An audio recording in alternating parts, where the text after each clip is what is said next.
Random House Audio presents The Black Count, Glory, Revolution, Betrayal, and the Real Count of Monte Cristo, by Tom Reiss. Read for you by Paul Michael. Prologue, Part 1. February 26th, 1806. It was nearly midnight on the night of February 26th, 1806, and Alexandre Dumas, the future author of the Count of Monte Cristo and the Three Musketeers, was asleep at his uncle's house. He was not yet 4 years old.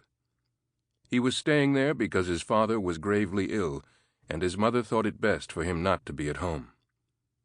As the clock struck, he was awakened by a loud knock. By the light of a lamp that burned by the bedside, he saw his cousin sit up, visibly frightened. Alexandre got out of bed.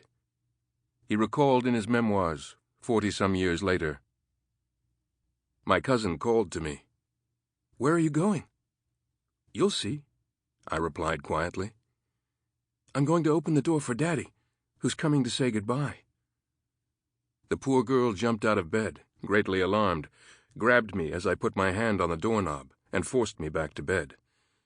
I struggled in her arms, shouting with all my strength, 'Goodbye, Daddy! Goodbye, Daddy!'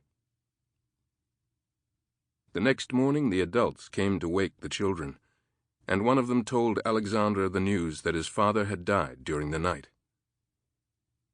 'My daddy is dead,' I said. 'What does that mean?' 'It means that you won't see him again.' 'What do you mean I won't see Daddy again? Why won't I see him?'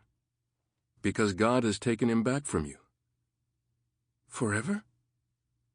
'Forever.' 'And you say that I'll never see him again? Never at all?' 'Never at all.' 'And where does God live?' 'He lives in heaven.' I thought hard about this for a minute. Even as a young child, even deprived of reason, I understood that something irreversible had happened in my life. Then, taking advantage of the first moment when they stopped paying attention to me, I got away from my uncles and ran straight to my mother's house. All the doors were open. All the faces were frightened. One felt that death was there. I went in without anyone's noticing or seeing me. I found a little room where the weapons were kept. I shouldered a gun that belonged to my father, and which he had often promised to give me when I got older. Then, armed with this gun, I climbed the stairs. On the second floor, I met my mother on the landing. She had just left the death chamber. Her face was wet with tears. 'Where are you going?' she asked me, surprised to see me there when she thought I was at my uncle's. 'I'm going to heaven,' I replied. 'What do you mean you're going to heaven? Let me pass.' 'And what will you do in heaven, my poor child?' 'I'm going there to kill God, who killed Daddy.' My mother seized me in her arms, squeezing me so tight I thought I would suffocate.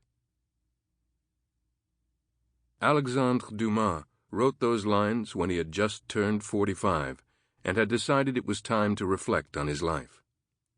He never got past chronicling his 31st year, which was well before he had published a word as a novelist. Yet he spent more than the first 200 pages on a story that is as fantastic as any of his novels. The life of his father, General Alexandre Alex Dumas, a black man from the colonies who narrowly survived the French Revolution and rose to command 50,000 men. The chapters about General Dumas are drawn from reminiscences of his mother and his father's friends, and from official documents and letters he obtained from his mother and the French Ministry of War. It is a raw and poignant attempt at biography, full of gaps, omissions, and recreations of scenes and dialogue.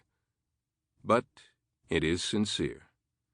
The story of his father ends with this scene of his death, the point at which the novelist begins his own life story. For anyone skeptical that a boy so young could recall such details, Dumas responded through the lips of the character Aide, a white slave in the Sample complete. Ready to continue?